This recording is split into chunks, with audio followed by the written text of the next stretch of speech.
Computer. Okay, so we should be recording, and it is recording video and audio, so no making faces or saying anything bad.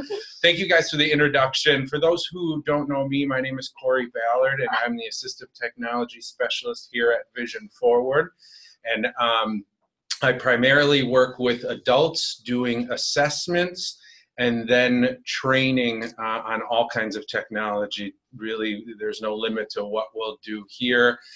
Computers, smartphones, tablets, anything that beeps, boops, or makes any kind of noise, we're gonna do some training on that. And so that's what I do primarily during the day. I have been blind myself for about 25 years now, and have been a technology user. I think everybody has at least one thing they're good at. And luckily, my one thing that I'm good at is if you hand me a piece of technology, in a few minutes, I'll be able to tell you how it works and teach you how to use it. Awesome. Luckily, I turned that into a job. Otherwise, it wouldn't have done a whole lot of good. But that's probably my one strength in life. So that's what we're going to, and I say that now, and hopefully at the end of the 2 hours, you all agree with it. You might disagree at the end. But my goal today is to work with you guys and give you an introduction to both Zoomtext and JAWS. And that will be kind of what we'll do for the first hour, and then the second hour for those who are going to stay. Hopefully at least one person stays for that second hour. We're going to dive into a little bit more advanced usage, especially with JAWS, so that you can better support your students or support those coming in for taking some tests. And I'll have some personal anecdotes. I have the CADIS certification, for those who are familiar. It's the Certified Assistive Technology Instructional Specialist certification through the ACVREP. And I had to take an exam, and I took it down at UWM in the testing center. And I don't know if I worked with anybody in this room. I don't remember. It was about a year and a half ago or so now. But it did not go well. The testing company sent the laptop to UWM with JAWS, but no training whatsoever.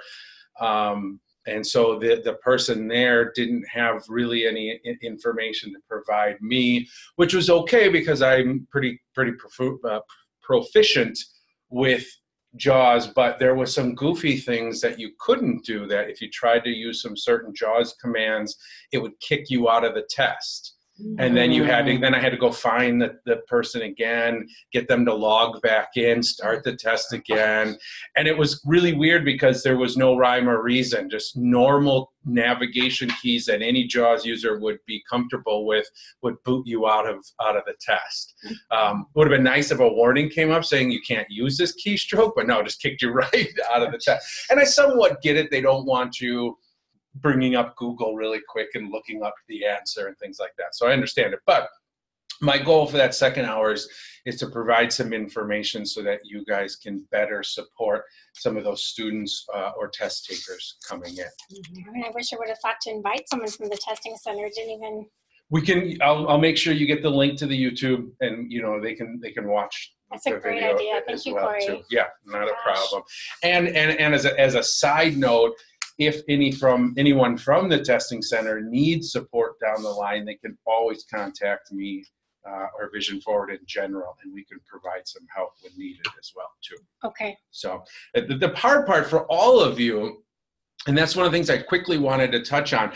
So we've got 2 hours, and I told Shannon when we were setting this up, I said, just so you know, JAWS training itself is like 35 to 45 hours of training that an individual goes through.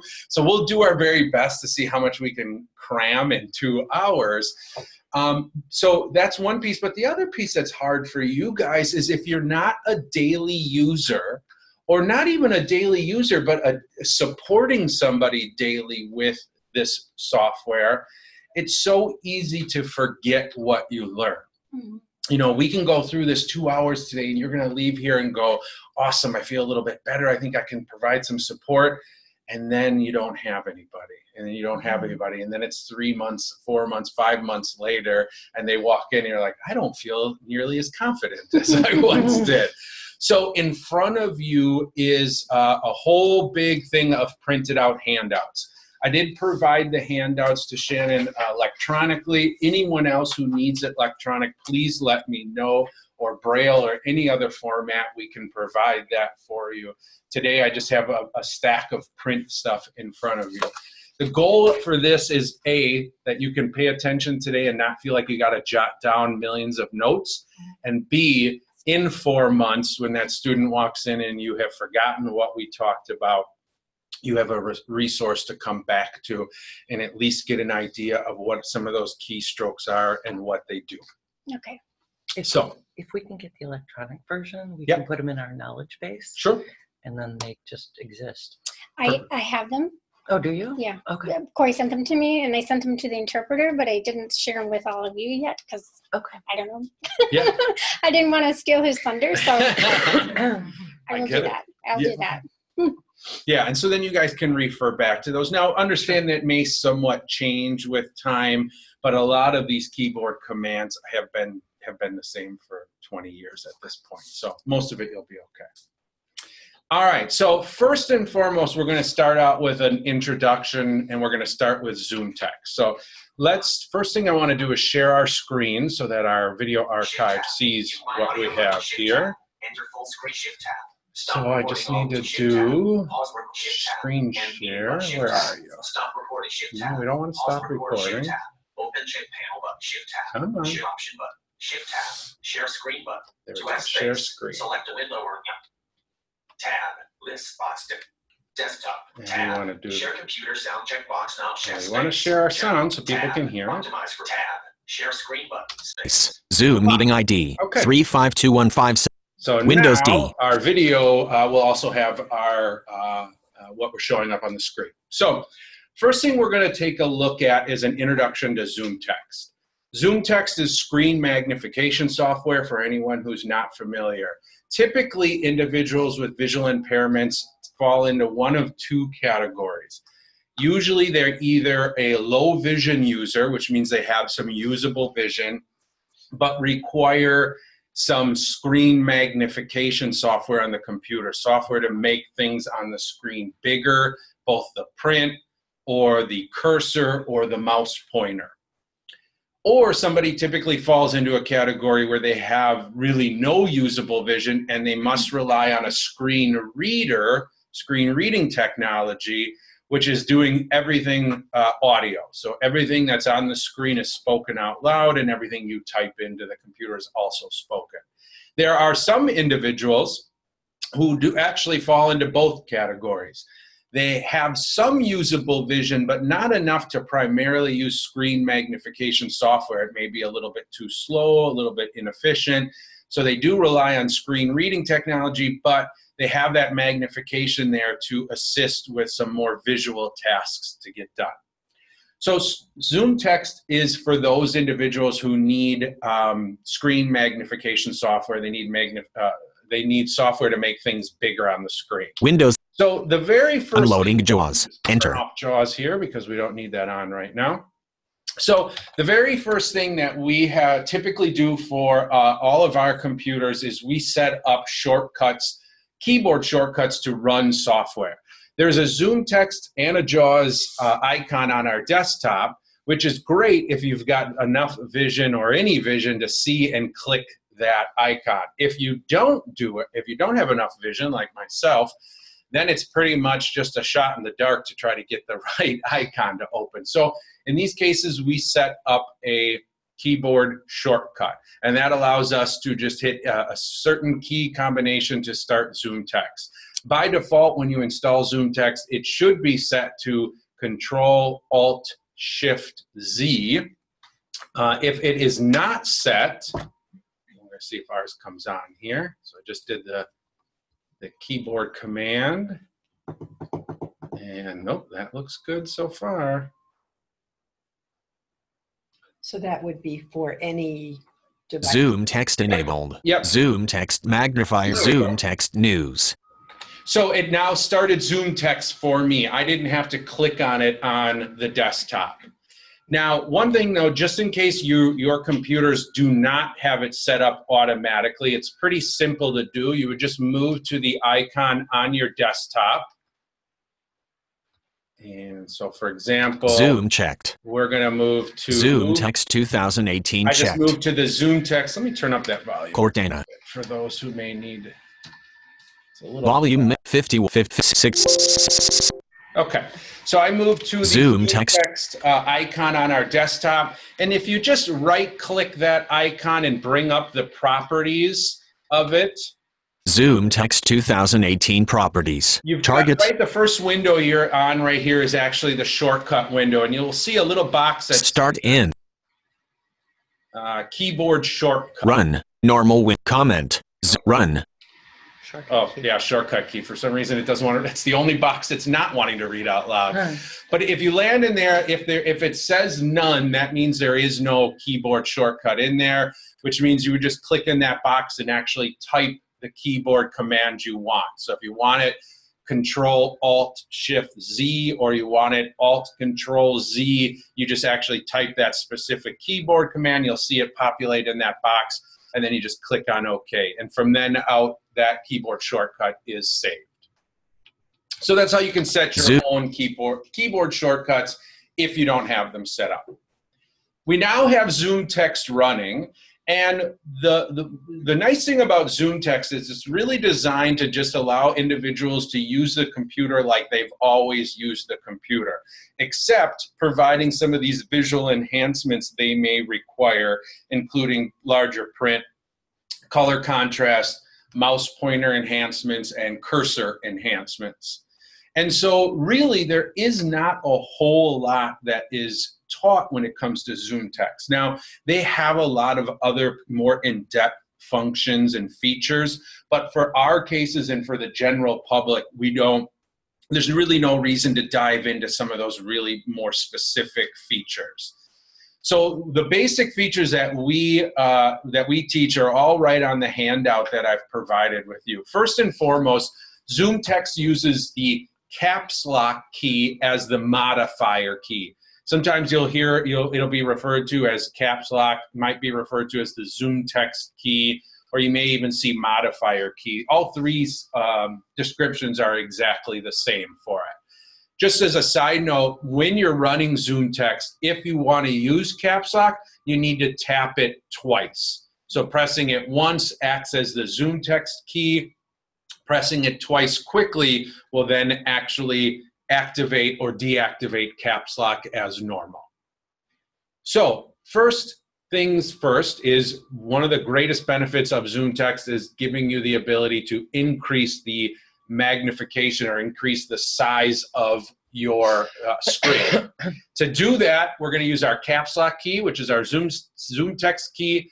Hold that down and use our up arrow. 2.25. 2.5. And each press of the up arrow while that caps lock key is pressed down is increasing our magnification. 3.5. 4. 4.5.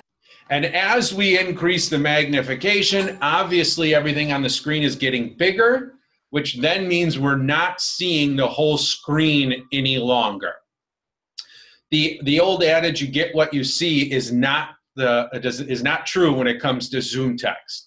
One of the things that people tend to forget when they're beginning Zoomtext users is that you say, okay, find such and such for me, and they say, well, I don't see it on the screen. Okay, that's only because you're only seeing a small portion of the screen right now. And so we need to utilize the mouse to pan around the screen. So you would just take your mouse, move around the screen, and that would pan around and show you the other areas of the screen that just aren't visible yet, because we've made it bigger. So the more we magnify, the more panning we have to do, which is why it's always important to find kind of that sweet spot of magnification. Not too much magnification, but not too little that we're straining. Then to lower our magnification, it's caps lock down arrow. 4, 3.3, 2.7, 2.5, 2.2, 1.82. And we have different increments that you can pick and choose. At any time, if somebody prefers a specific color contrast, most people, if they want any kind of color contrast, it's usually they're looking for a white text on a black background, or the reverse, black text on a white background. We can enable that color contrast with a caps lock C for color. Color enhancements enabled. And it didn't, you'll see here if I open Cortana, search box. Oh, that's weird. Zoomtext, wearable technology P, Word 2000. Black background, but it's opening Word. Did it? Let's see. Yep. There. Document 1. Compatibility. So I just brought up a Word document, and you can see now that this Word document doesn't have a bright white background, it has a black background, because we're set to have black background with white text. Again, another press of caps lock C. Color enhancements disabled. You can see now it's disabled, and now we're back to our standard contrast white background. I'll show you in a little bit where you can go to choose your different, to change those color contrasts. You can have yellow on blue, blue on yellow, green, all these different kinds. I'm also going to show you, if you cannot recall the keyboard shortcuts, how you can enable and disable all of these settings from one place as well, too.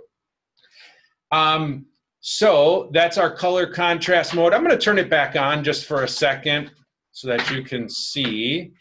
Color enhancements enabled.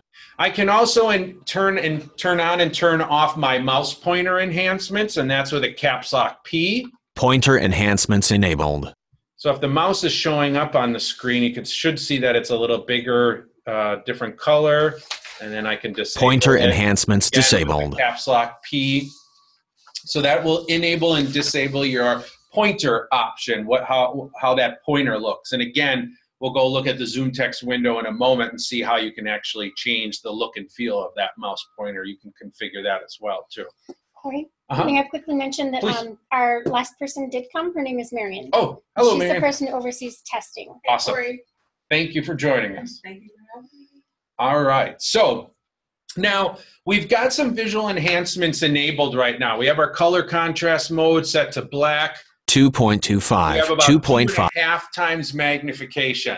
Let's say that you're working with this, and sometimes it's good to just get rid of magnification so that you can kind of see a full view of the whole screen. You might not have enough vision to read things, but it at least gives you an idea of what that screen looks like. You can do that really quickly with a caps lock Enter. 1. It took us down to 1x magnification. 2.5. And if I do a caps lock Enter again, it brings me right back to the level of magnification I was at when I hit that caps lock Enter. So it's a really quick way to get a full view of the whole screen and then zoom back into what you were doing. If, for example, I'm working with Zoomtext and I've got all my modifications set up, the black background and all that, and Shannon walks up and wants to use my computer. She's going to struggle a little bit with all the magnification, the color contrast. I don't want to unload Zoomtext so that I have to then reload it when she walks away. I can quickly do a caps lock Control Enter, and that gets rid of all visual enhancements. So Zoomtext is technically still running. It's turned off all enhancements, so now it's what I call sighted mode. It's back into a sighted person using the computer. As soon as Shannon's all done with it, I can just hit caps lock Control Enter again, and everything goes Zoomtext back enabled. exactly the way I had it right before I did that. Awesome. So that's a really important keystroke to remember, especially if you are helping a student and you need to be able to do something on their computer. You don't want to mess with their magnification. Just do that caps lock Control Enter, and you can get it back to the way you like it. You can also hear that the voice is speaking as I'm working. That is a feature that Zoomtext Magnifier Reader provides. That will provide speech feedback in a couple of different ways depending on what you have turned on. You can have it so that it's reading text back to you in an email or a document.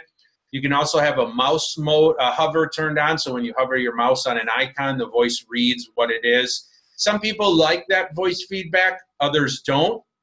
To turn that on and off, it's simply Alt caps lock Enter, and that'll turn the speech off. Word 2030. Didn't work. Alt caps lock Enter. Task document 1. You are gonna Word 2000. make me look bad today. Alt, caps lock, enter. Excel Oh, 2000. it doesn't want to turn it off. Am I wrong? Who's got the sheet there in front of them? Voice disabled. Ah, there, I got it to work. Well, that's weird. The left Alt key didn't work, but the right one did work. I don't know. That's weird. So now, as you can see, now I'm moving around, and I don't have the voice anymore. So that's turned off. I can turn it back on again with a Alt caps lock enter. Voice enabled. And then the speech is back again. So that is up to somebody to decide if they want that speech feature turned on or off. Once you have set the preferences that you like Document 1. To Zoomtext, Excel and it's maybe your personal computer, you want to make sure that you save those settings as default, because as soon as you turn your computer off and restart it, Zoomtext is going to go back to the default settings and not give you all the settings that you just spent time personalizing. This may not be as applicable to your students because they are going to be, coming and using computers that aren't theirs, so they're probably going to have to readjust it every single time. But in order to make that change, we need to open up our Zoomtext window. And to open up the Zoomtext window at any time, we can do a caps lock Control U. Zoomtext Magnifier Reader Professional. And that automatically brings up the Zoomtext window. And you can either use your mouse or tab through this with the keyboard. But this is where you're going to be able to do all of your different settings. First of all, if I tab through this window. Open the Zoom Windows dialog. Color. Here's our color. So if I... Color enhancements disabled. So this is the same as hitting caps lock caps lock C. I'm just doing it from the main Zoomtext window. So if you forget those keyboard shortcuts, just remember all the things you want to do, you can do right from this Zoomtext window. Color enhancements enabled. So we have color enhancements. Pointer. We have our pointer enhancements. Cursor. Cursor, that's going to do the same. We can adjust the size and color of the cursor. Focus. And then we have focus. Focus enhancements enabled. I just turned it on. Do you see the red box that's kind of appeared? That's our focus enhancements. That helps individuals kind of focus on where the keyboard is kind of focused on right now. So if I move back to cursor, it should put the red box around cursor. Cursor. So it helps you kind of focus. Focus. Focus enhancements disabled. Turn it off again. So again, you can change all of these settings right here from the Zoomtext main window. Open the screen enhancements dialog box. We also have a little button here that says open the screen enhancements dialog box. This is where we can go to make all of the changes that we want to personalize those screen enhancements. Screen enhancement settings. Scheme. So first of all, we start color. On the color here. So this is where I could change it from invert colors to blue background to green background, whatever I might want to change it to. And this is a multi-page dialog box. If I'm not wanting to do color, if I want to do mouse. Pointer. Or pointer as they call it, I can do that here. So let's say we want to change the way our pointer looks. Normal.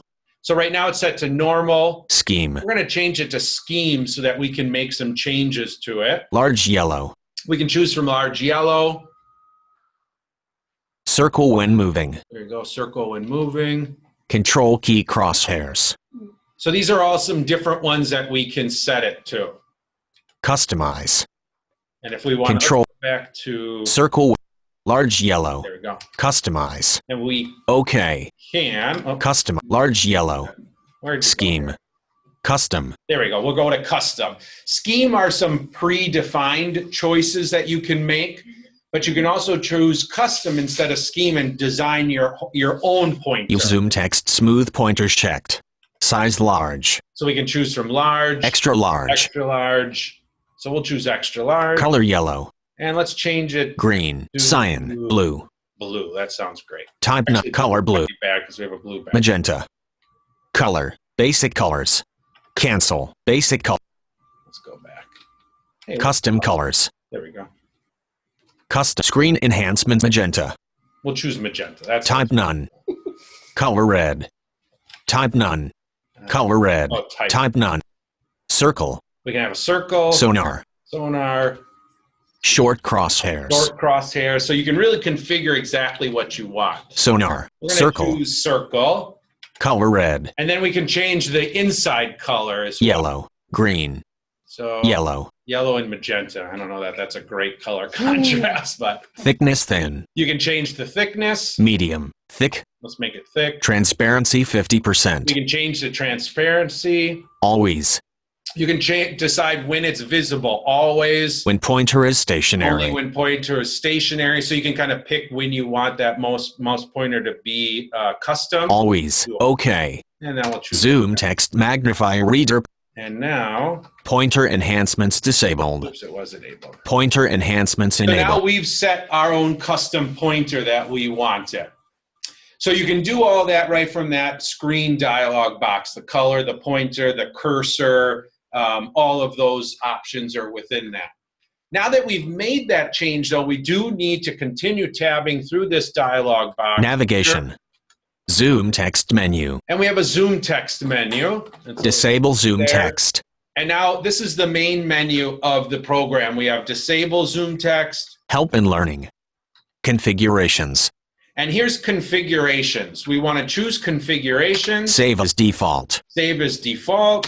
Zoomtext 2000. No. Yep. Yes. Zoomtext magnifier reader professional. Now all the changes we made are now our default changes. So when I shut down this computer tonight and reopen it tomorrow, that crazy magenta yellow pointer that we made, the black background, all of that will come right back up for me. If I wouldn't have saved it as default, excuse me, then it would have just reverted back to whatever the default settings were. Can I ask? Please.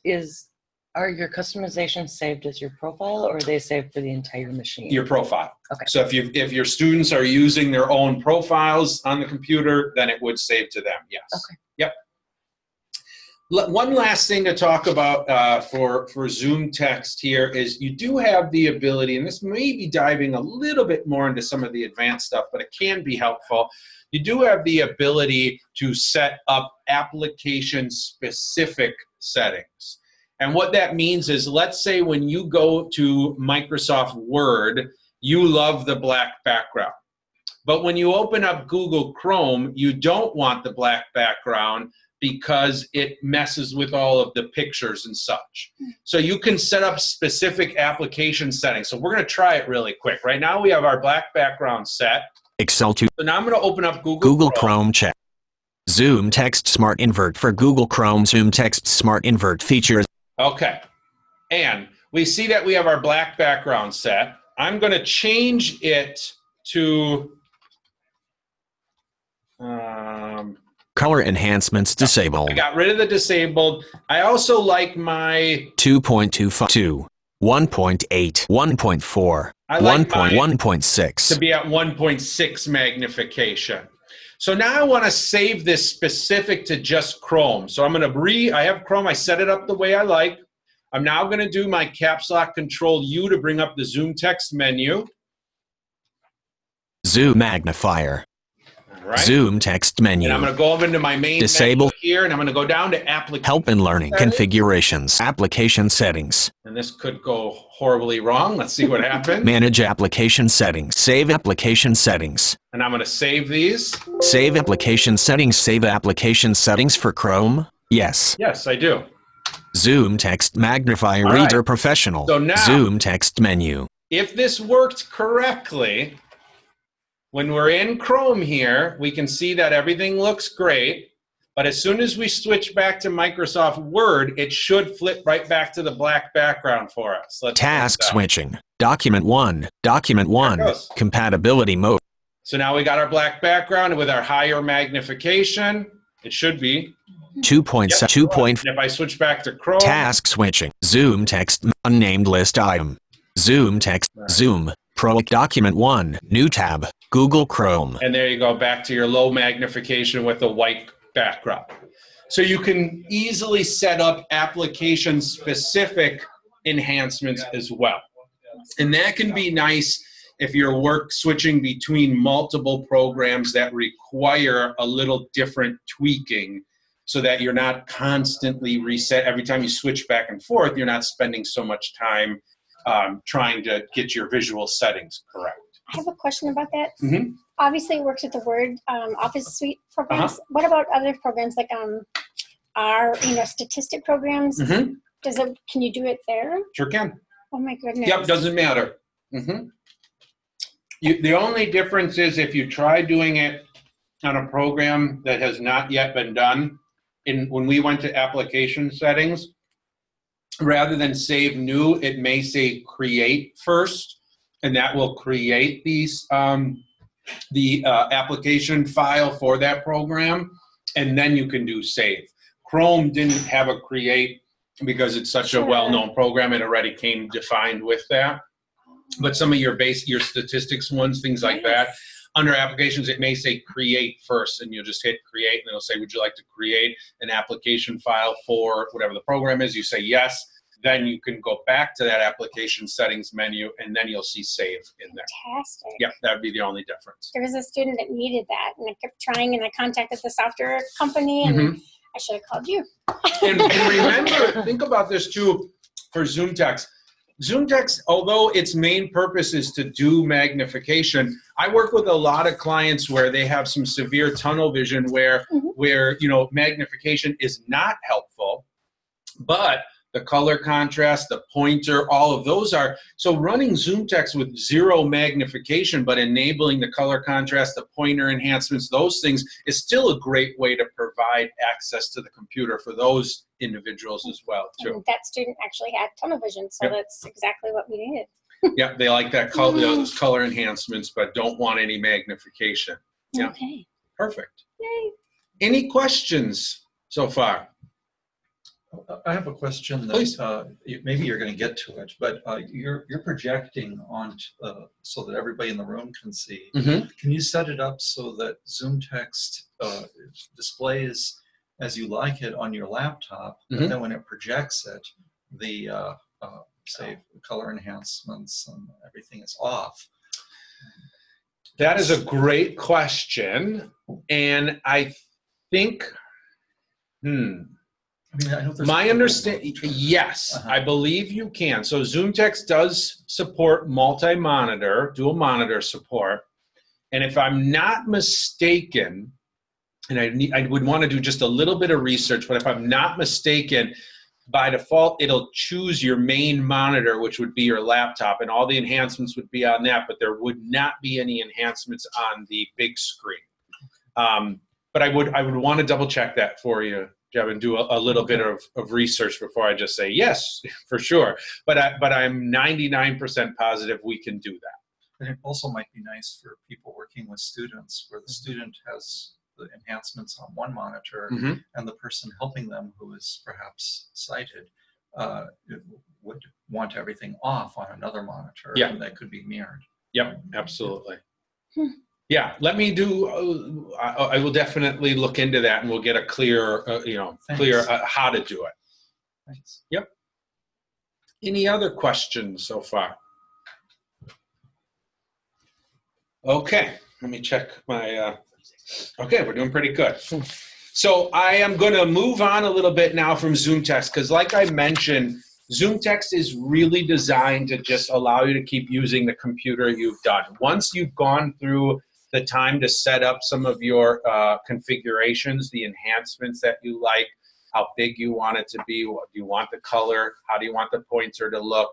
Once you've done that, then it's really just Zoomtext is off out of the way, and you're using the computer like you always have before. So there isn't a whole lot involved when we look at Zoomtext. Can I just go back to Noel's question? So when a student goes to one of our lab computers and logs in, then does it automatically launch the Zoomtext? No. That's what we're working on right now. Right. Okay. Yes. But it would save the profile for you, right? Correct. If he or she But saved it. it's saving it, profiles. I believe it's, if I'm not mistaken, it's saving it locally on the machine. So if you've got a lab of 5 computers, they log in with their information on computer 1, save it, and then tomorrow they come back and have to use computer 3, it won't, it's saved locally to computer 1. Okay. I think. Now I could be wrong on that, and AI Squared might have some ways to change where those configuration files are being saved. Right. You know, maybe out on the network. That would be again something that they would be able to assist with. But we don't have roaming profiles, so they log into the computer. It sets it up for them there. 24 hours later, we wipe the computers. Okay. If I could interject. Sure. Under where you had save as default, I think under that menu, it also has save as, and then you can save the actual settings as a file. Yep. And you can put that on a memory key and for the student, and then whatever computer they're on, they can just load it. They would just, yeah, exactly. So you could just load it up. Yeah, so then they would do Zoomtext Mag. Help and learn configurations. App configuration. Save as open default. So you have open. Restore factory. Save custom configuration. Save custom configuration. So that would save, and they could call it whatever they wanted. Open custom configuration. And then when they walked up to any other computer running Zoomtext, they would come to the same menu, choose open, point it to their thumb drive, you know, the file on their thumb drive, and then all of their things would be right there too. So they could carry their own custom configuration on their own USB, or if you have access to it, if those computers are networked and there's a kind of a shared drive, you could have a designated directory on that shared drive that's everybody's profiles, and they would just access, instead of having a flash drive, they could just access that shared drive too. They could save it on OneDrive. Yeah. That's what I do. Okay. Yep. Thank you, Jeb. That's perfect. Thank you. Yep. Configuration. All righty, so we are going to get rid of Zoomtext 2008. Zoomtext Mac. You also have the ability, I didn't demonstrate it, but you do have the ability to change the voice and also change how fast it speaks as well too. So that is something that can be changed with Zoomtext. How many voices are there, Corey? It's by default, I believe it comes with 1 or 2, but you can go to Freedom Scientific's webpage and download, there's tons of them. There's probably 8 or 10 different United States English ones. Then you have all different, British English, Australian English, Spanish. There's all different languages you can pick as well too, and those are all free of charge. And I'll actually demonstrate a couple other of the English voices in just a moment when we do JAWS here. So I'm going to launch JAWS. JAWS Professional. All righty. So Windows M folder. We have launched JAWS, and now we're going to do a basic introduction to JAWS. I mentioned that JAWS, for anyone that's not familiar, JAWS stands for Job Access with Speech. A little side trivia in case anybody you ever want to impress anybody at a party. And you'll actually hear, it's kind of goofy. There's 2, they have JAWS and they have JFW. You might hear it referred to as JFW. That stands for JAWS for Windows. But same program. It was back before when there was JAWS for DOS and JAWS for Windows, but we're a long way from that time now. So JAWS is a screen reader, and this is usually designed for individuals with little to no usable vision, where magnification and color changes are not going to allow us to utilize the computer. This is the category that I fall into. I'm primarily a screen reader user. And that means that I access the computer 100% via the keyboard and my ears. I don't even have a mouse. I don't even know if I have a mouse anywhere on my desk at home or on my desk at work. I don't use the mouse. I can't use it, so I don't even have one. I didn't even have one in front of us here when we were working today. So I do everything via the keyboard. And there are positives and negatives to that. Number one positive is that you are technically more efficient and faster if you take the time to memorize those keyboard shortcuts. Your hands are not being taken off the keyboard, so you're moving quicker and faster. The downfall is that you now have to memorize hundreds upon hundreds of keyboard commands in order to get everything done. That's why I provided you all of that documentation in front of you, because I do not expect you guys to remember any of the keyboard shortcuts, especially if you're not a keyboard user.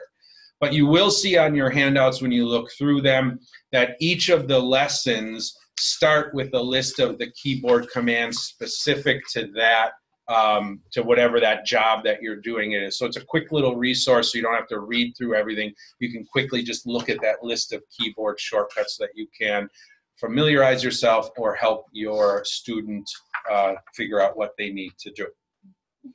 So I've got JAWS open. One of the first things that we want to look at doing is how to configure JAWS to make it a little bit easier and better for each person. So Zoomtext, we spent some time making all those enhancements to the visual piece, wanting to get our magnification, our color.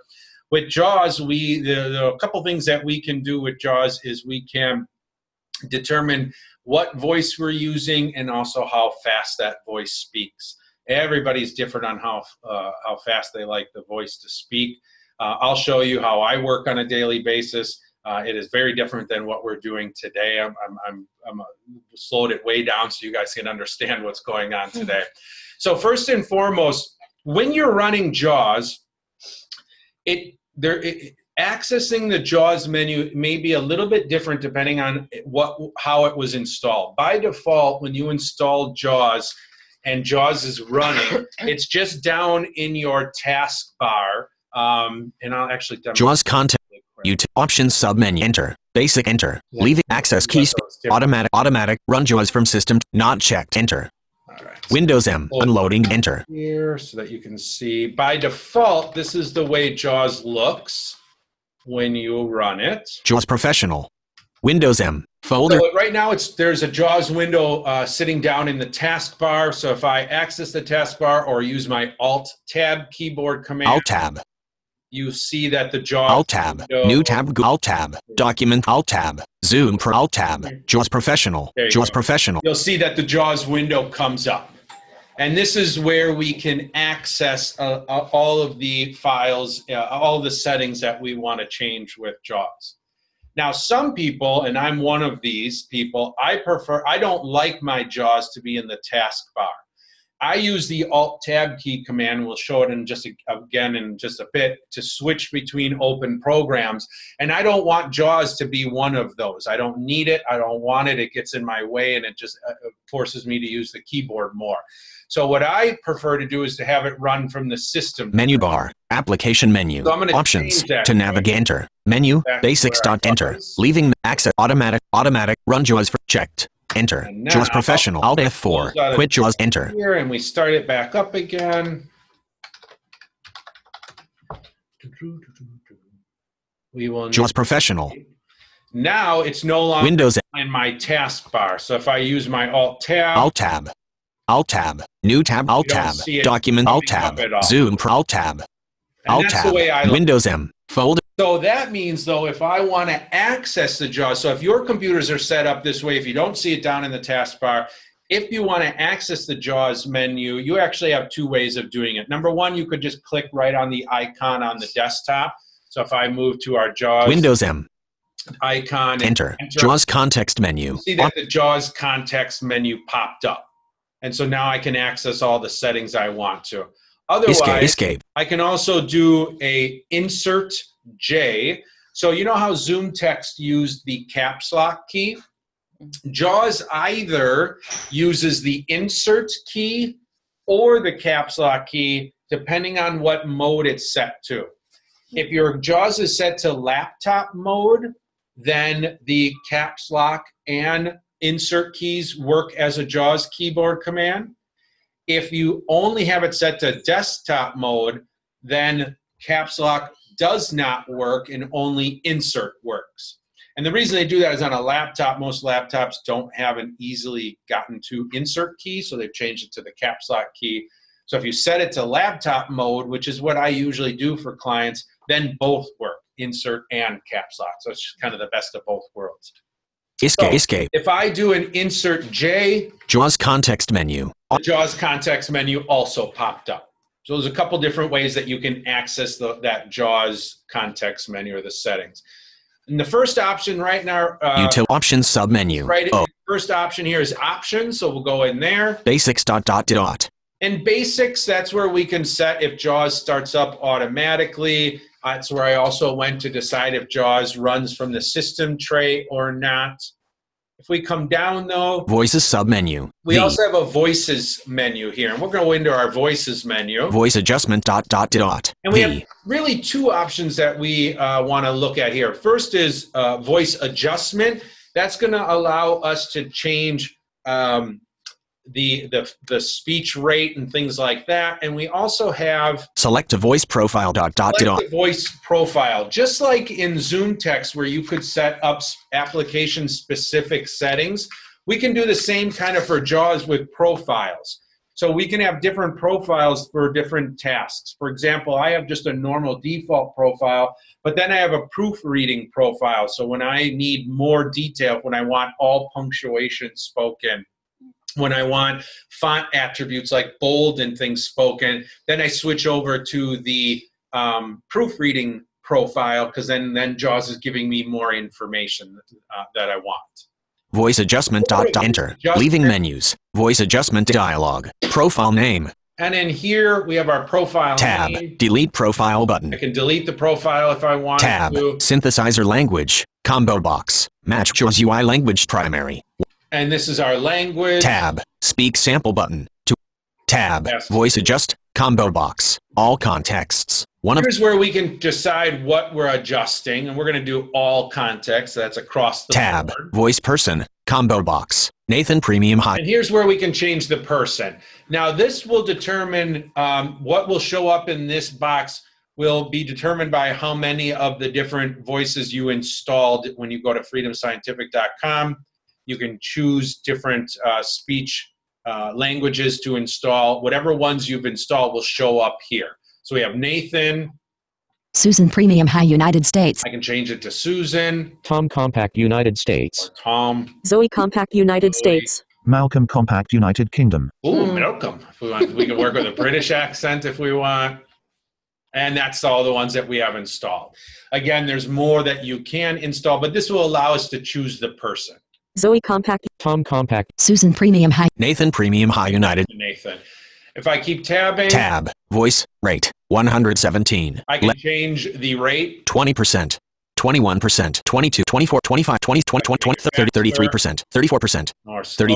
20. 20. 20. 26. 25%. 24. 20. 21%. 20%. There we go. Tab. Voice punctuation. Combo box. Sum. 2. Here's punctuation. How much punctuation do you want spoken? You can have none, some, most, or all. I typically have it set to some for most people. Most gets a little bit, a little much. You'll get a lot of different parentheses spoken and things that kind of make it a little bit harder to use. But again, that's a preference for each individual. Tab. Voice. Volume. 92. We can change the volume of the voice if need be. Tab. Voice spell rate change %. Edit. -20. Type in text.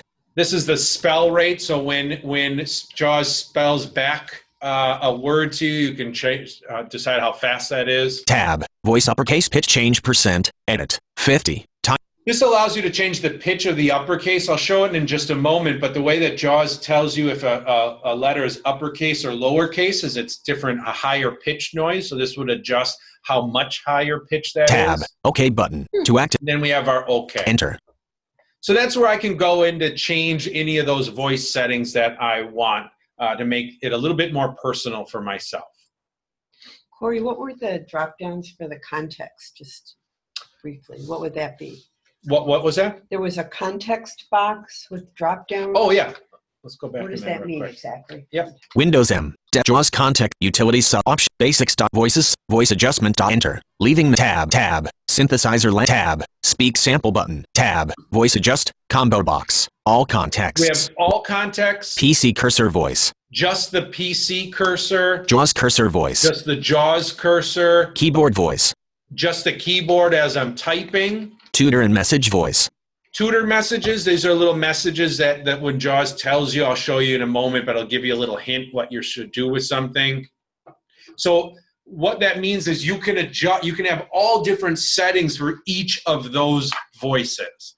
Most people only have kind of two different voices. They have a voice for your PC cursor and a voice for your JAWS cursor. And we'll dive into what those are in the more advanced area. But most people don't have the tutor messages in a different voice. Most people don't have keyboard voice in a different voice, but you can. And that's what this box here is doing, is it's allowing you to decide all of the changes I'm making are only specific to which part of the voice. Thank you. Yep. Escape. Escape. All right. Windows M. Desktop. Fold. So let's go to our blank Word document here for a moment. Alt Tab. New tab. Google Chrome. Alt Tab. Actually, you know what? Let's get Alt F4. Desk. Escape. Okay, so first and foremost, Sir. Escape. We have our JAWS running. We've got it set up to the way we like. Now we want to access our desktop, and we want to open up an icon. The first keyboard command that any JAWS user learns and uses 1,000 times a day is Windows M. Windows M. And that is to minimize Windows and go to your desktop. Now, in this case, we don't have any windows open. So it's not going to minimize anything. It's just going to take us to our desktop. So minimize Windows and go to your desktop is the same keyboard command no matter if you have an open program running or not. So if I do Windows M, it takes me right to my desktop. Now this time it didn't say anything. And the reason is because I was already on my desktop. If I get off my desktop, Escape. Windows Tab. Start button. There you go. And now try a Windows M. Windows M. Desktop. Folder view list view. JAWS 2018 checked. It says desktop. So sometimes that can be a little confusing for beginners, where sometimes it says desktop and sometimes it doesn't. Why is it doing that? And that's because if you were already on your desktop and you did a Windows M, it's not going to say anything because you're there already. We've landed on our desktop. We've got a bunch of icons. We're looking for the Word icon. We have two different ways that we can navigate this desktop. We can use our arrow keys, up, down, left, or right. Smart Notebook 6. Skype checked. NVDA checked. Mozilla Firefox checked. And it's just reading the different ones. You're hearing the word checked afterwards. That's only saying that because this is a smartboard, which is a touchscreen device. Anytime you use a touchscreen device, JAWS will say checked. If you're working on a computer does not have a touchscreen, you would not be hearing the word checked after, just as a little side. Magic 14 checked. Now, using my arrow keys is okay, except I don't know where Microsoft Word is in relation to where I am right now. I don't know if I need to go left, down, up, right. I'm not sure. So instead, what we teach is first letter navigation. I want Word, so I'm just going to hit W. W. Wearable technology.pptx checked. Okay, so that means we had more than one icon starting with W. So I'm just going to hit W again. W. Word 2013 checked. There we go, and now I got to it. I don't care where visually it is on the screen. That doesn't bother me whatsoever. All I care about is what that icon starts with. Now, some JAWS users will get really good too, and if they've got more than one icon that starts with W and they access them both a lot of times, a lot during the day, I'll go in and I'll rename one of the icons and put like the letter Z in front of it so that I know I can just do Windows M, go to my desktop, hit Z, and I'm going to go right to the one I want. So you can get clever with how you name your icons as well too to make it a little bit quicker. We'll hit Enter on this icon to open it. Enter. Normal. Document to compatibility mode Word. Print view. Edit. And we've opened up our blank document here. So I've got a nice blank Word document. I can begin typing. JAWS does give me the ability to adjust what my keyboard echo is. I could do it via the JAWS settings menu, and we were just in there a little bit ago. I can also do an insert number 2 to change it. Both characters and none. First of all, I can have it set to none. Oops, my AT. Hear that little beep noise? Blank. That meant if I do this again, that's telling me that caps lock is turned on. So I'm trying to do a shift T to do a capital T, but caps lock's on. So blank. Donk noise or whatever we want to call that. So I'm going to turn it off. Caps lock off. There we go. Now we'll do it again. Blank. So now as I type, I'm not getting any feedback because I have key echo set to none. If I change it again with an insert 2. Characters. Now I've got characters. If I type the same sentence. T. H-I-S space I-S space A space T-E-S-T space. Enter. It spoke each character. If I change it again with insert 2. Words. Now I have it to words. If I do the same again, nothing is spoken until I hit that space bar. This is a test. So then it speaks only the Enter. word. And last, if I do another insert 2. Both characters and words. Now I can have both. T-H-I-S. This. I-S is a T-E-S-T. Test. And I get both characters and words. Enter. In total personal preference for what each person prefers to have. My preference is words. I type too fast for characters, so it just becomes a string of gobbledygook at that point. Also, I like it set to words because when I'm not the greatest speller, and so I like to have it speak the word. So if it's mangled when I hit spacebar, I know, ooh, I did not spell that anywhere near correct. But again, that's a personal preference for each person. So now I've written a bunch of stuff here. Let's say I wanted to review this. I'm down at the kind of the bottom of the document. I can use a keyboard command, Control Home, to jump up to the top of the document. Top of file. This is a test. Control End takes me to the bottom of the document. Bottom of file. Blank. There we go. I'll go back up to the top. Top of file. This is a test. Okay. So right now, the cursor, I'm going to cheat because I know where it is, but the cursor is sitting under the T of this is a test. Because I did a Control Home, it automatically jumps me up to the top of the document, so I know I'm sitting on the T. But let's say I didn't know that. There are some commands that JAWS can give us to give us more information about where we are. So if I hit the 5 on the numpad, T, it tells me I'm sitting on the T. Now that's great, except the T of what? A single letter is not enough. So if I do insert 5, this. I'm sitting on the T of the word this. So it gives me more information about where I am. Now, if I was like, well, I think it said this, but I'm really not sure how to spell it, I could hold down my insert key again and hit the 5 twice. Yes, T-H-I-S space. And it'll spell it out for me as well, too. If I want the current line that I'm sitting on spoken, I can do an insert 8. This is a test. And it reads the whole line without actually moving me away from where I was at. Okay? Blank. This is a test. If I want let me see if I remember here. This is a test. This is a test. I should not have put all the same lines on here. I don't know what I'm at now. T1. All right, let's see. This is a test. Okay, so let's see. Is that right? This is a test. This is a test. No, that's not doing it. I lied to you guys. T. Page number, page 1, document 2 compatibility. Okay, there we go.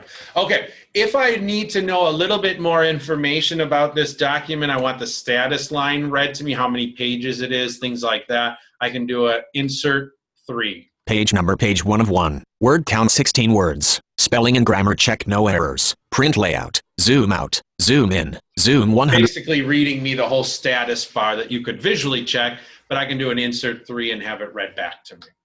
Top of file. If I need to move around this document, basically I need to move that cursor around. I can use my right and left arrow keys to move letter by letter. So I'm sitting on the T of this. H-I-S space. My right arrow. I-S space. If I use my left arrow to move backwards. S-I space. S-I-H-T. Now that's great when I need to be able to move within a word, but let's say I need to fix something a little bit farther down the document. I sure do not want to be going letter by letter by letter through the whole document. So instead I can do a control right arrow and move word by word. Is a test blank. 1 this is a test. And it's just moving down line by line. And if I do control left arrow, it'll go backwards. A is 1 this blank. Test A is space. I accidentally deleted that. There you go. So you can see I can move word by word as well. Up and down arrow is just going to move line by line. This is a test. 1 this is a test. This is a test. This is a test. Blank. So I've just moved down line by line through the document with my up and down arrow, and control up and down arrow will jump paragraph by paragraph. So if I know I need to get down to the 4th paragraph, I can simply do a control down arrow 4 times and land down on that 4th paragraph. Now, last when navigating text, if you had a long email or a long article that you wanted to read, you really wouldn't want to be doing a down arrow line by line by line. It would take you forever. So JAWS has something called Say All, and that basically is going to start reading from where the cursor is and just move all the way down the document. So I'm at the top of the document right now. If I do a insert down arrow. This is a test. This is a test. This is a test. This is a test. It just read through the whole document for me. But remember, it's going to do it from wherever the cursor is. So for example, if I come back up. This is a test. This is a test. And I move to. Is a test. This word test here, and then start the Say All. This is a test. This is a test. This is a test. It started reading it from that line all the way down and skipped the above that. So it's reading it from where your cursor is sitting, the line your cursor is sitting at. So just remember, if you're going to do a Say All and you want the entire thing read to you, that you need to make sure you go up to the top of the document first to do so. What was the key command for that again? Insert down arrow. Okay. Insert down arrow. Thank you. It's the Say All. Yep. Now, that is a great question, Shannon. Let's say you don't remember any of these commands. You're sitting here in this Microsoft Word document and you want to do a Say All, and you don't remember what it is, and you don't have the sheet in front of you. JAWS has a feature built in called the JAWS command lookup. And the way that it does it is it does what's called a JAWS layered command. So JAWS has a bunch of features built in, and it does it via this JAWS layered menu. The way you get to the JAWS layered menu is with the insert space bar. And you're going to hear a little sound, and then it's waiting for you to give it a layered keyboard command. And in this case, we would hit J for JAWS command lookup. And then the JAWS command lookup is gonna come up. So let's say we can't remember what the Say All command is. So I would do an insert space. Space. We heard that little ding noise. I'll hit my J. Search for JAWS commands dialog. Search for, edit. Press it. Search for edit. So enter. I'm going to type in Say All. L. Edit Say All. Virtual PC blank. Heading level 3 link Say All with touch cursor. 2 fingers plus flick down. If the gesture mode is set to touch navigation, performs a Say All using the touch cursor to move through the application and speak each element.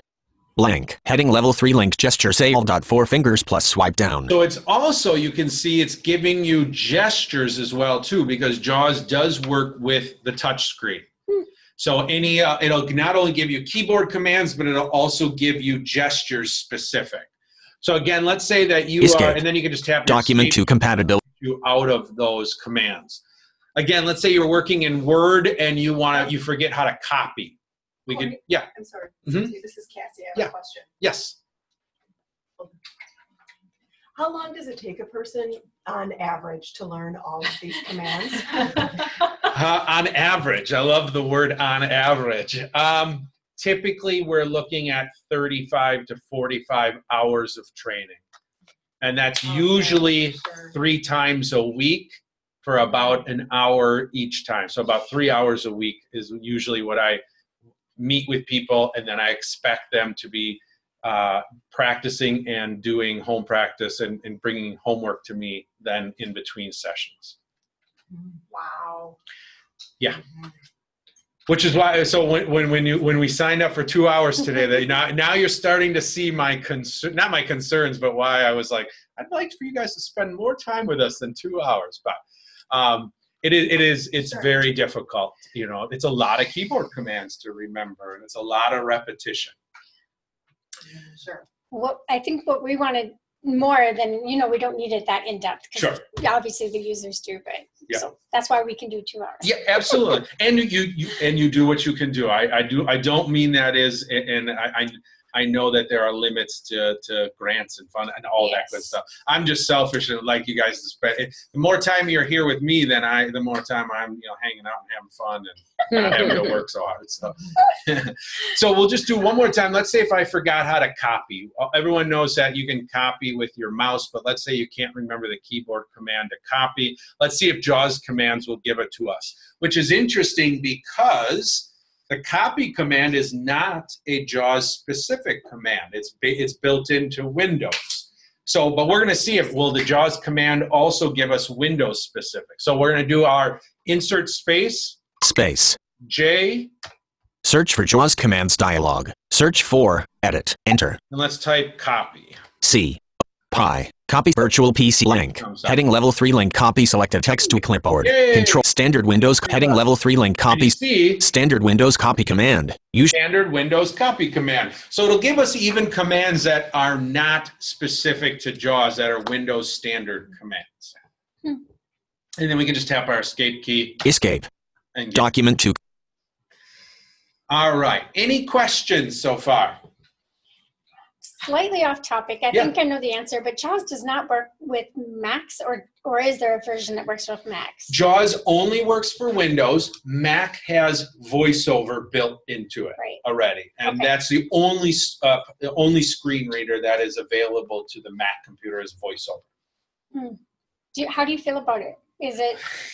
Do you like JAWS, or is it not appropriate to say I choose? No, it's a hard question to answer because I think sometimes it depends on what you may have started with. Okay. VoiceOver is a different paradigm than JAWS is. The way it interacts, the way you work with it is different. And so if you learned JAWS first and then try to switch to VoiceOver, it can be confusing, and it definitely can. It does require some more key presses than you're used to. But for those who have started with the Mac and VoiceOver, it does make a little bit more sense. And there's definitely pluses and minuses to the model that each screen reader uses a different model, basically. Okay. They both have their strengths. They both have their weaknesses. For most individuals, though, I still recommend JAWS for 2 reasons. Number 1, I do believe it is easier to use. And number 2, most business workplaces are still Windows-based. Yeah, sure. So that's usually the main reason. Is VoiceOver for a Mac the same Escape. as VoiceOver for an iPhone? Another great question. So many individuals who are blind got iPhones and loved VoiceOver and said, "Oh my gosh, this is so easy. This is great. I'm going to buy a Mac because it has VoiceOver as well."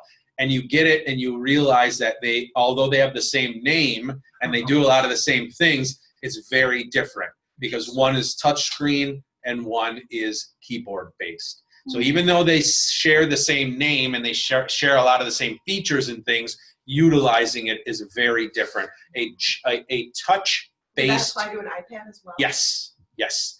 A touch based device will always be different than a physical keyboard mouse device. Think about even using a Windows computer with touch versus with a mouse. Even that is different.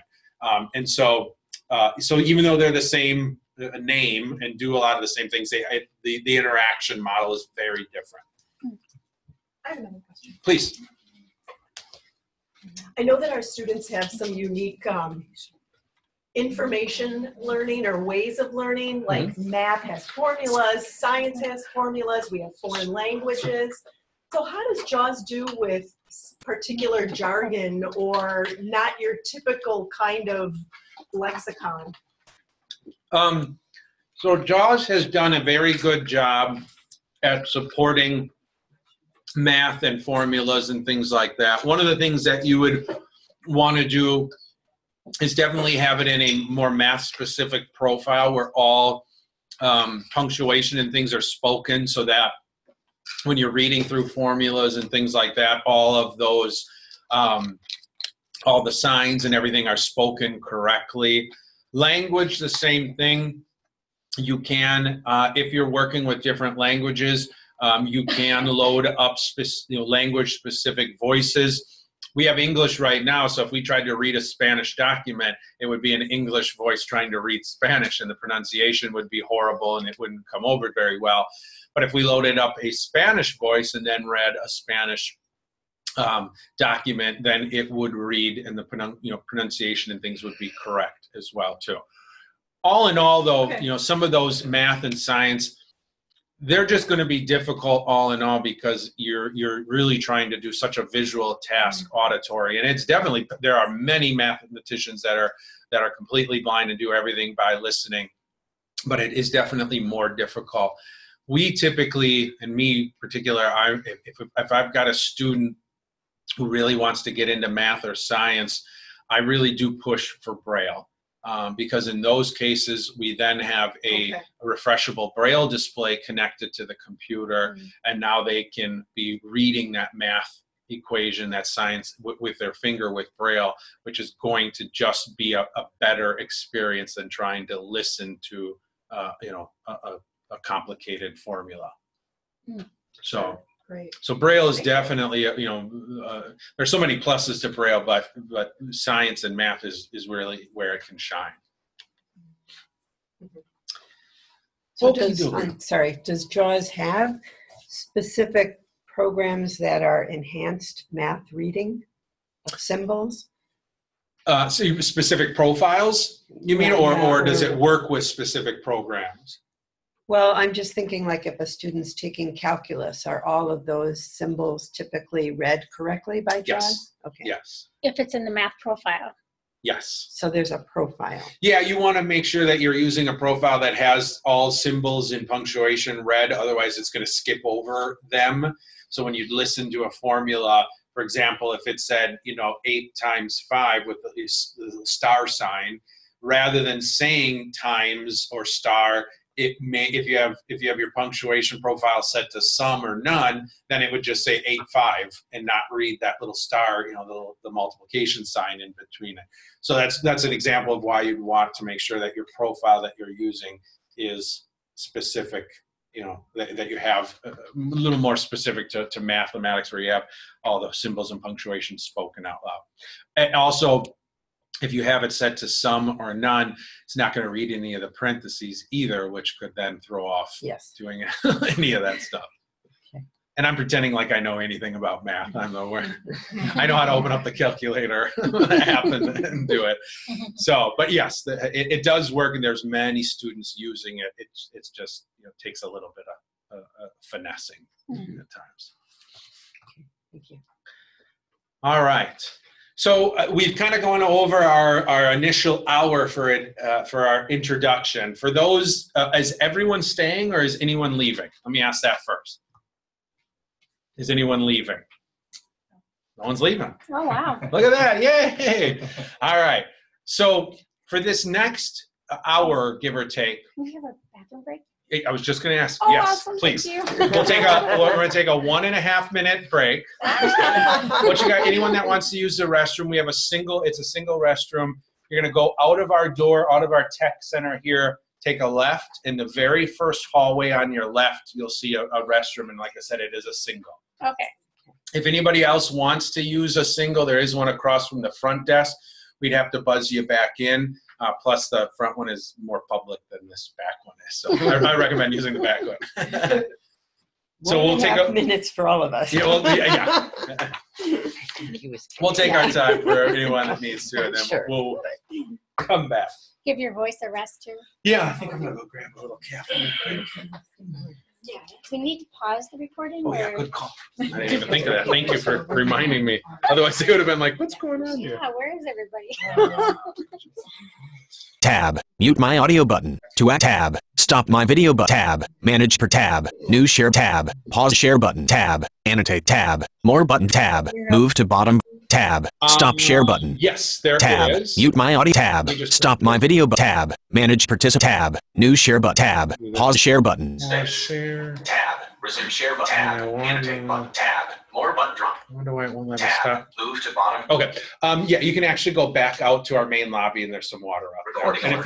if you want to just knock on the door, we'll let you back. Okay. Tab. Mhm. Check my Maybe. microphone. Shift tab. Continue recording button.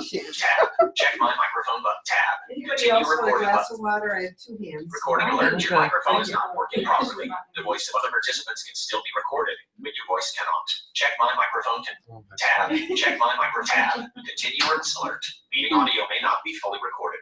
Move to bottom button. To tab. Stop share button. To shift tab. Move to bottom button. So why are you Tab. not letting Stop me- share button. Space. Zoom meeting item. Tab. Pause recording on Before I space. forget. Tab. Stop to shift tab. Pause recording. Okay, and then let me start up our screen sharing again. Alt S. Select a window or an application that you want to tab. List box disk. Desktop. Tab. Share Do we want to space. share? Not checked. Oops, Space. we do. Tab. Tab. Share screen. Tab. List shift tab. Space. Stop. Okay, now we are back. Windows D. Folder. And so we want to focus on using JAWS on the internet. And when we teach the internet for individuals, unlike programs like Microsoft Word and Outlook, where we can really do some specific training, JAWS on the internet we can't, because every single web page you go through is different from the one before. So we cannot teach you how to use every website. But what we can do is we can focus on strategies. What strategies, what tools can you pull out of your toolbox to better access web pages? So first and foremost, let's just bring up we're going to start with the Google page because it's a very simple and small page. Windows. Works out well. to G. start. Enter. Address insert. I'm just going to bring up Google. Enter. HTTPS/Windows up arrow. All right. Better browsers than others to work with JAWS? No. Google Chrome or Firefox are going to be your two best. Microsoft Edge is now supported, but it's not 100%. Okay. So I recommend either Firefox or Google Chrome. Okay. Those would be the two that we would pick. So we've opened up a web page here, and the first thing that I always teach individuals when I work with them is always, when you load a new web page, always do a control home. That way, Google. I know I'm at the top of the document. Now I know where I am. If I don't do that control home, now I got to spend a little bit of time to figure out where I am on the page. But if I do a control home, now I know I'm at the top of the page. There's nothing above me. Everything is below me. The very first strategy that we teach for navigating websites is the best and the worst strategy at the same time. And that's simply using your arrow keys to move through this web page. Now, the first thing that you are going to notice as sighted users is that JAWS doesn't make sense on the internet. JAWS does everything linear on a website. It's presenting information in a very linear way. It doesn't care about how things are laid out on the screen, left to right, top to bottom. JAWS reads it kind of in its own way, and so when you are a sighted person using JAWS online, it's going to get you gotta disconnect from what your eyes are seeing versus what your ears are hearing, because it's just going to drive you bananas. So, for example, you'll see on this Google page, if I'm not mistaken, we should have kind of a main Google bar that goes horizontal left to right across the screen. That has some main options like, I forget what's all, docs and images, all that kind of stuff. As I use JAWS, you are going to see that JAWS does not present it to me in that way. It puts each of those things on its own line. And the reason it does that is because if I would just do a down arrow and JAWS would read across left to right, Gmail, docs, images, blah, blah, blah, those are all links. And so in order for me to activate those links, I need them on each of their own lines so that I know what I'm trying to activate. It's easier that way. Rather than it just reading all the way across, I wouldn't know what link I've landed on. So as we move through, you're going to hear that JAWS is going to provide us some feedback, and it's going to be putting things on each of its own lines. So we're at the top of the document. We're going to start with just a down arrow, and I'll explain a little bit of what we're hearing. Link about. First thing we heard was link about. So visually, you know that it's a link, usually has a little line under it, some kind of visual distinction. With JAWS, it puts the word link before it. And so I know that this link is called about because it said link before it. Link store. Link store. So I know that this is a link called store. Down arrow. Link Gmail. Gmail. Link images. Google Apps button collapsed. Now I've come to a Google Apps button collapsed. Again, don't try to follow it with your eyes because it's going to drive you bananas. Link sign in. I have a link sign in. Link search by voice. Search by voice. Search. There's just the word search. Edit combo. There I landed in an edit combo. That tells me that that's an edit box. That's where I'd actually type my search term. I'm going to keep coming down though. Google search button. There's my Google search button. I'm feeling lucky button. Does anybody hear what the I'm feeling lucky button does? It randomizes your search.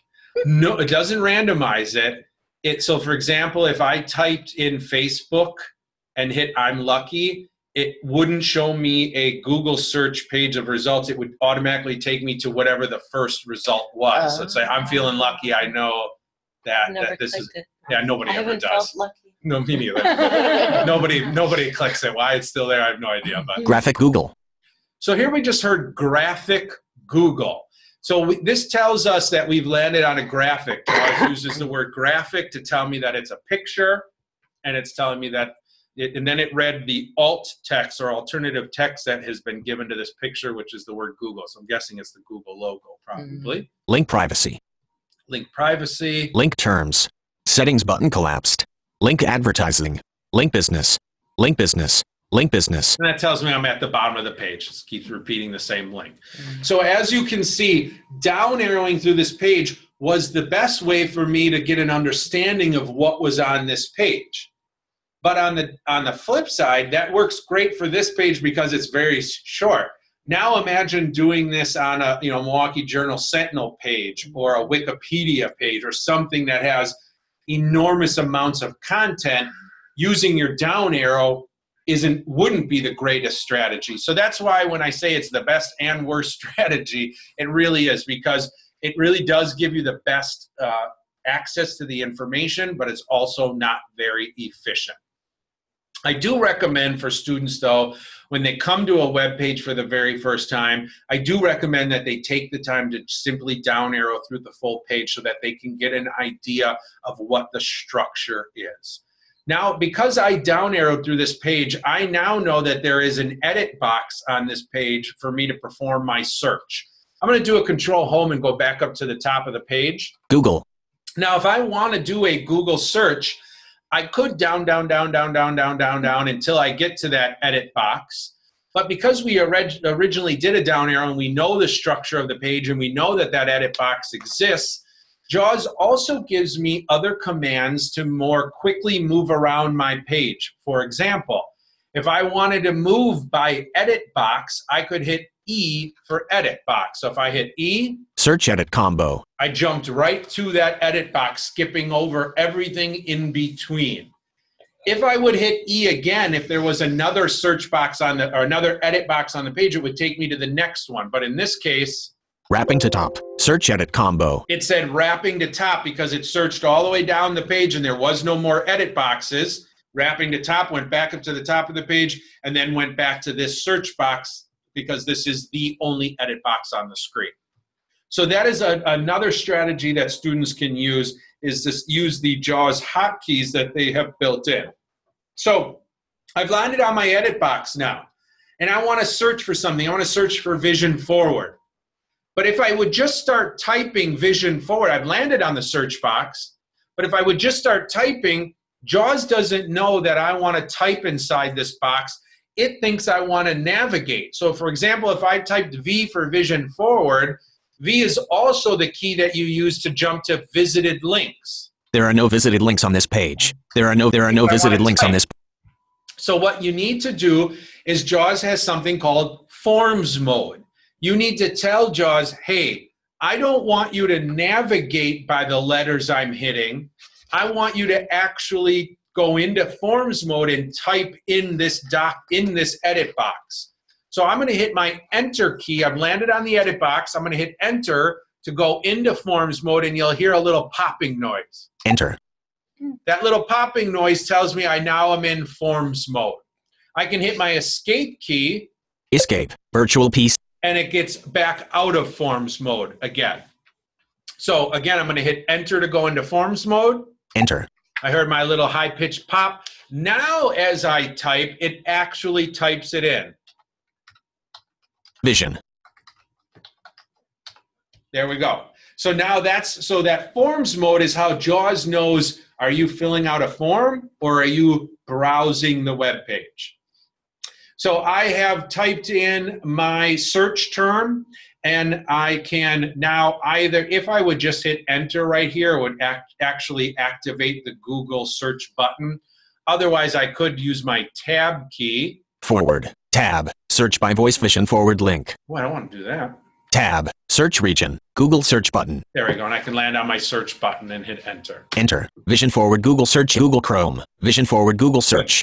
So now I've performed my Google search for the word vision forward.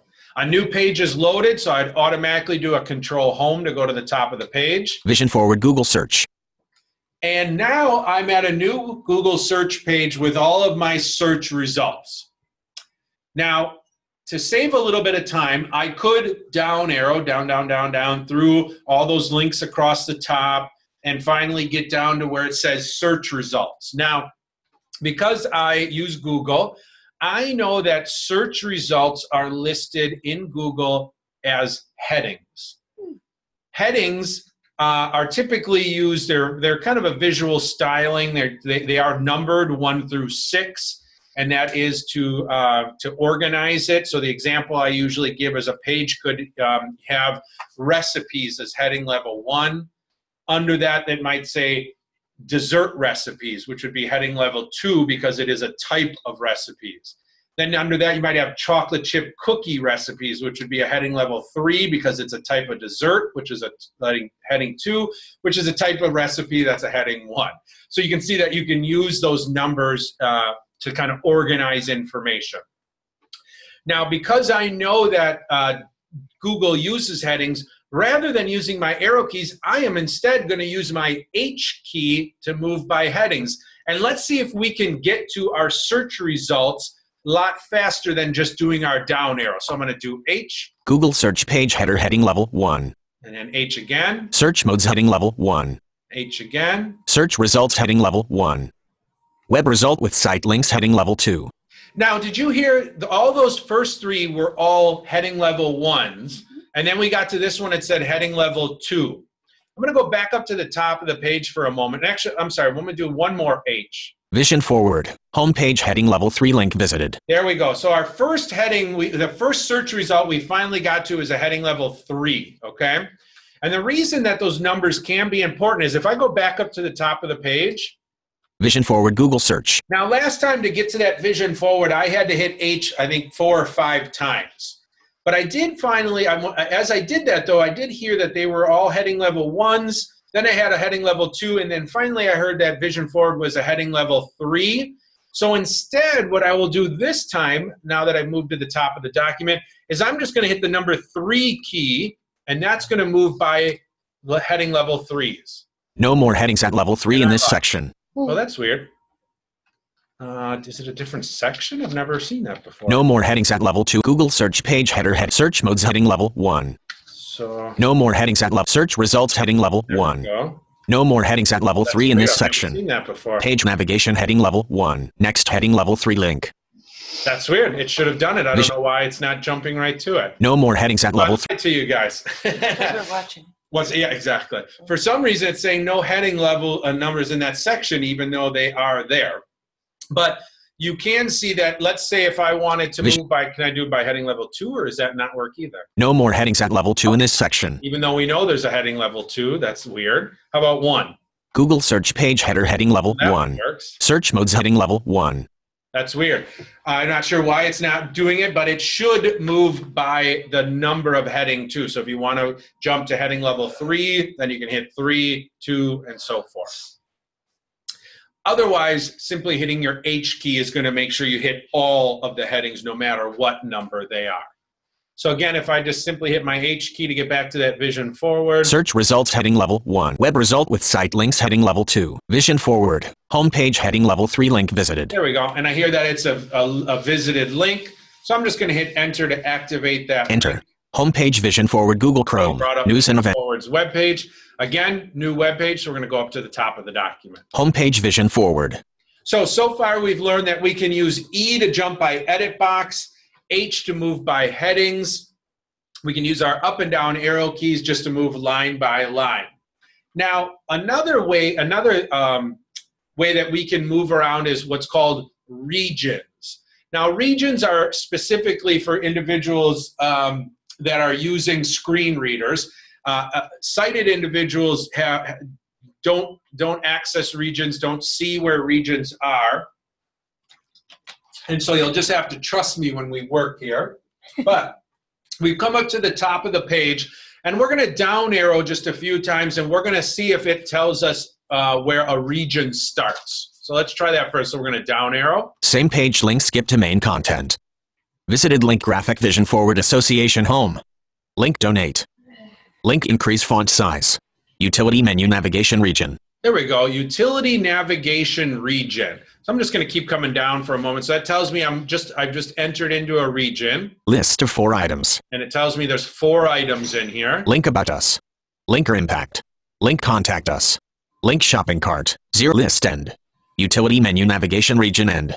Now I've ended that region, and if I come down again. Main menu navigation region. I'm now coming into the main menu navigation region. List of 5 items. And there's 5 items.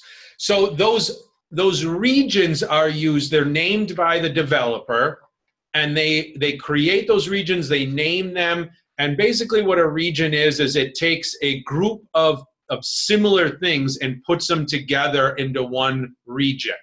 So the reason they do that is, let's say if I go back up to the top of the document with a Control Home. Homepage Vision 4.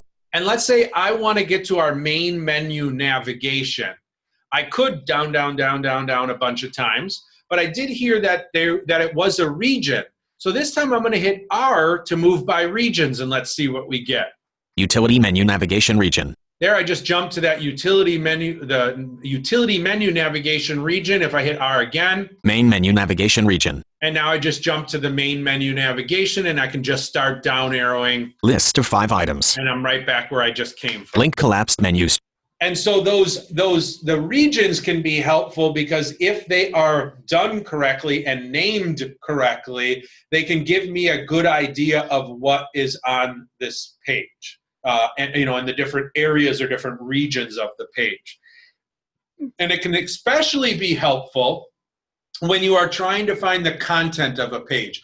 One of the very hardest things for screen reader users online is to understand that when you go to a website and you go to a web page, the top 2/3 of that web page is typically the same no matter what page of that site you're on. It's constantly repeated. And it obviously does that because as developers, we don't know where a user is going to come into our site from. The chances of them coming to our homepage and then going to another page is very rare. Usually Google searching something and coming into a website from some other area. And because of that, we need to have all of our navigation and things on the top of every single page so that we can ensure that you can get to any other page from whatever page you come into our site from. But that can be very confusing for a user. So one example that I usually give is, let's say a new user comes to this site. They're at the top of the page, and let's say they wanted the donate link. Okay, so they'll come down the page. Same page link, skip to main. Visited link graphic Vision Forward link donate. Donate. Great. I'm going to hit enter on this. Enter. Thank you for donating to Vision Forward. So we'll go up to the top of the page. Thank you for donating. And now we're going to start down arrowing again to find the new donation information. Same page link, skip to main content. Visited link graphic Vision Forward. Visited link donate. And they're like, well, wait a minute, here's donate again. Well, it must not have worked. I'll enter. Thank you for donating to Vision Forward. And they get themselves in a big circle, not understanding that the top 2/3 of a web page is constantly repeating itself, on every page. So they'll just keep going around and around in a circle.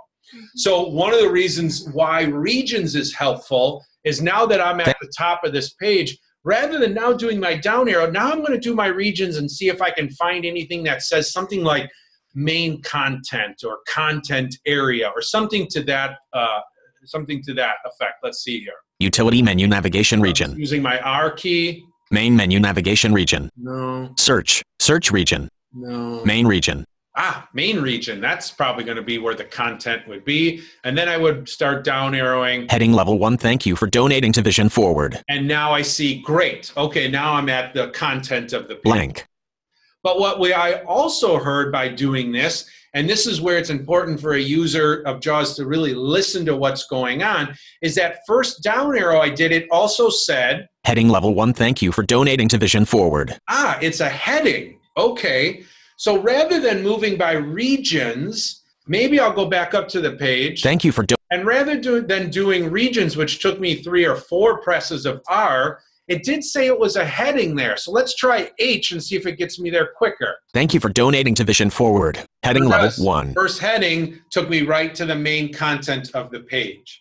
So when we talk about implementing these strategies, every user is a little bit different, and you really need to start kind of pulling out one strategy until you hear something that tells you, ooh, I bet you I could use strategy B, and which way is it going to get me there faster, and then adopt that new strategy to start getting yourself quicker to a page. So now I found out that hitting H seems like it gets me faster to where I'm going.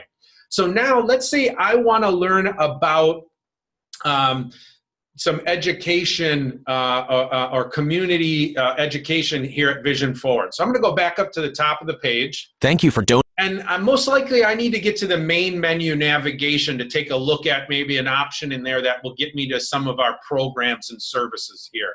So I'm going to use my R key again to move by region to get to that main menu navigation. Utility menu navigation region. Main menu navigation region. And now I'm going to down arrow and check out what my options here are in the main menu. List of 5 items. Link collapsed menu store. We got collapsed store, and I'll talk about that in just a second. Link collapsed menu services. Services. That makes sense. That's where it's going to be. But we also heard it say link collapsed. That tells me that this is a link, but also that there are options underneath this link that are not visible right now. So for example, if I come down one more. Link collapsed menu information. I get to information. Let's go back up to services. Link collapsed menu services. And if I now hit enter on services, we'll hear. Enter. Banner region. Main menu navigation region. Services expanded menu link. Now it said expanded. When it was collapsed and I did my down arrow, I got to the next main menu choice called information. But now that it's expanded, if I do a down arrow. List of 4 items nesting level 1. I've got a nested level. I've got now those new options that were hidden have now expanded for me to see them. Link community education. That's exactly what I wanted, community education. But I'm curious, is there other choices under community education, or is it just its own page? Let me go down and make sure. Link education and training. Nope, it looks like it's its own one. So we'll go back. Link community education. We'll hit enter on it. Enter. Community education Vision Forward. I brought up a new page here. I'm going to go up to the top. Community education. Control home. And now the last time when we did donation, I did find out that H did take me to a heading that was right to the main content. Most websites utilize, if they do it on one page, they typically do it on every one. Let's find out if I hit my H key now. Community education heading level 1. Yep, I jumped right to the content of the page, and I can now start down arrowing. Graphic speaker giving presentation to AML group image. Blank. Raising awareness and reducing societal stigma. And now I'm reading the page. Yes. Excuse me. Mm-hmm. Quick question for you. Does JAWS recognize when, if you were, for example, to touch a link that you've already been on? You know, for us sighted people, the color changes usually to purple and blue or something so that you know that you've already been to that link. Yes. Is there an auditory? Yep. So if I go back up to the top of the page quick again. Community education. And if I down arrow, when I land on the link that says donate, we will hear it say visited link donate. So I'm going to come down. Same page link skip to main content. Visited link graphic vision forward association home. So that one actually said visited as well. I'll come down one more. Visited link donate. There we go. Visited link donate. So rather than it just saying link donate, because we visited it once before, JAWS does say visited link donate. So it tells us that we visited it. Yep. And more to the point, can you have JAWS tell you what color the text is? Yeah. So if you want to know what color the text is here, I can do a insert. Oh, this is a little more advanced. Let's see if I can remember how to do this. 2, 3, 4, 5. I think it's insert 5. White on yellow green. Yeah, there you go. White on yellow green. I don't know how accurate that is. It is. It's pretty white on yellow green. Yeah, it looks exactly like white on yellow green. So yes, you can have JAWS give you some of the colors on websites as well too. All right, is everybody's head about to explode? Yes. Okay. A couple other little things that I'd like to show really quick that are helpful. Let's say, for example, I wanted to move to, I know almost every web page has a contact us link. That's pretty typical. So I could down arrow, down arrow, down arrow until I try to find that contact us link.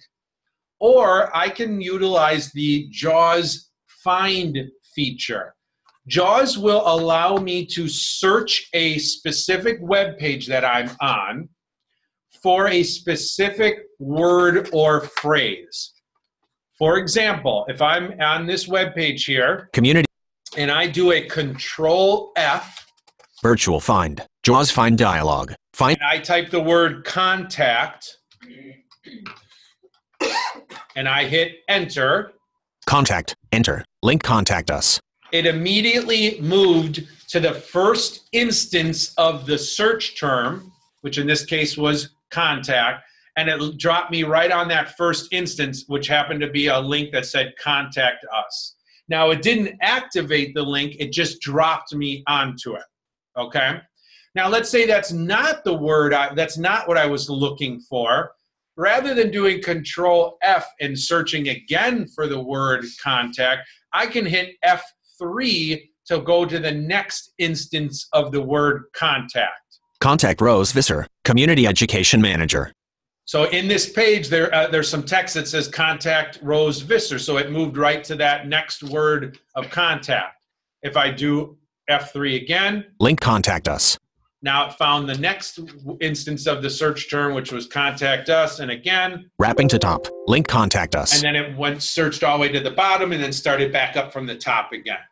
So that's another example of using the find feature that can be very helpful when you know what you're looking for, but you're not exactly sure where on the page you want, where it is. I use that feature all the time. A lot of times it'll happen where I'll be working, I'll call in a company, I'll be working with them, telling something's not working, and they'll say, okay, go to our website. Then you see on the left side there, you're gonna click the education link.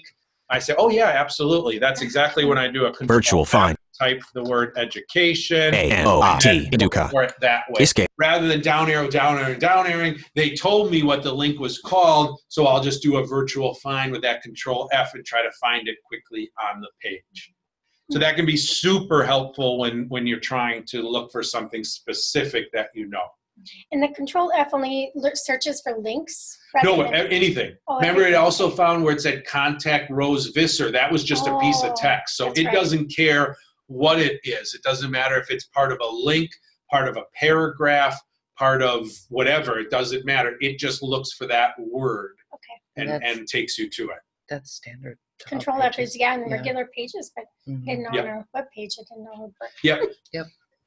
So JAWS just kind of took that command and used it themselves, and it's a little bit different, you know, because then you can use the F3 to move through it too.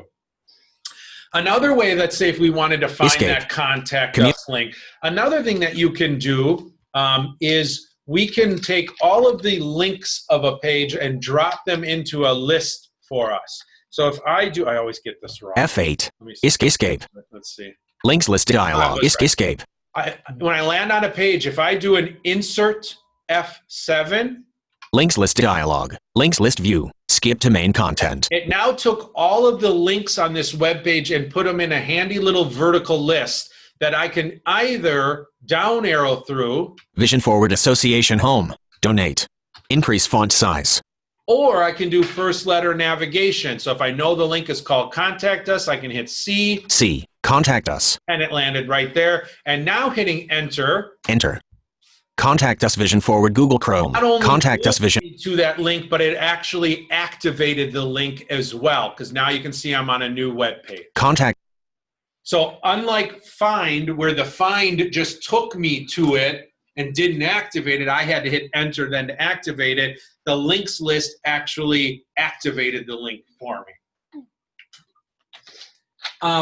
If I move back, if I want to go back to the page I just came from, it's Alt left arrow. Back. Community Education Vision Forward. Now I'm back to where I started from. Community. I also can take all of the headings that are on a page and drop them in a list for me with Insert F6. Heading list dialog. Headings list view. Community Education. 1 of 5. To move. I see that there's a total of 5 headings on this page. Speakers Bureau. 2. Mobile Store. 2. So let's say Mobile Store is what I wanted. I'll hit Enter. Enter. Heading level 2 Mobile Store. And it took me right to that heading on that page of this page I was on, and now I can start down arrowing and reading the text. Blank. In addition to educational presentations, are so again, let's say I wanted the Mobile Store heading. I could either hit H. Community Education heading level, Speakers Bureau heading level, Mobile Store heading level 2. And get to it. Or I could do Insert F6. Heading list dialog. M. Mobile Store. Mobile Store. Enter. Heading level 2 mobile. It takes me right to it as well. So again, 2 different ways to get to the same place. Again, it comes down to what a person's preference is and what is the least amount of keyboard commands that you need to give. Phew. Any questions so far? Got a million. But It's 3:01. That's not too shabby. That's pretty awesome. That's not too shabby. As you can see, I mean, we barely scratched the surface on the internet. What's most important for you as sighted users to remember is to remember that forms mode, that it does change the way that you work with forms. So for example, if I go to the donate. Links list dial D. Donate. Enter. Thank you for donating to Vision. Thank you. And now I can move. I know that there's a donate form on here. I can move by form fields. Search edit. Search. Leave a comment optional. Edit. Contains text. Here's a leave a comment. Now remember, if I wanted to leave a comment, I can't just start typing. I first either have to click in with the mouse or hit enter. Enter. Main region. Turn on forms mode. And now I can start typing here. Here is my comment. And then escape. Escape. Virtual piece. Out of it, and now I can start. Group start. Please designate. Through my form again. So as cited as you're helping individuals, just know that forms mode, in order for someone to type inside of a form, they either need to hit enter or you can click inside of it, and that would work too. So by a forms, if a student's taking a quiz in D12, for example, then to type into that form, they would have to do the enter. That's still a form. Yes. A quiz. Okay. Anytime you need to enter text is basically a form. You got to do that forms mode. Or, for example, let's see if we can find one here. Designation combo box. Yeah. Please use as needed. So here I just landed on this combo box, and it says designation. In order to move through a combo box, we use our up and down arrow keys. But first, I need to tell JAWS, I don't want to just move down the form. I actually want to move within this combo box. So again, I got to turn on forms mode. So I hit enter. Enter. Please designate my gift. Designate through children and youth program. Choices in that box. Adult vision programs. And hit escape. Escape. Virtual P. Now I can down arrow back through the form. Group end. Group start billing address. So anytime you need to kind of almost think of it like going into something, you need to either click or hit enter on it to get that pop noise. So then JAWS knows, oh, you want to interact or you want to work with this specific thing. That's probably your most important thing to really remember. Okay. What other questions do you guys have? No question. Nothing? All right. It was that good, huh? I'm sure, yeah, it was great. But I'm sure there's something will come to me when I get back to the office. So I will get this recording up. I am on vacation next week, so it probably won't be until the following week, because it's going to take a good hour or so for this to. It's got to do all of its magic here, saving it. So we'll get it up for you guys. But Shannon, I will send you the link as soon as it is ready to go.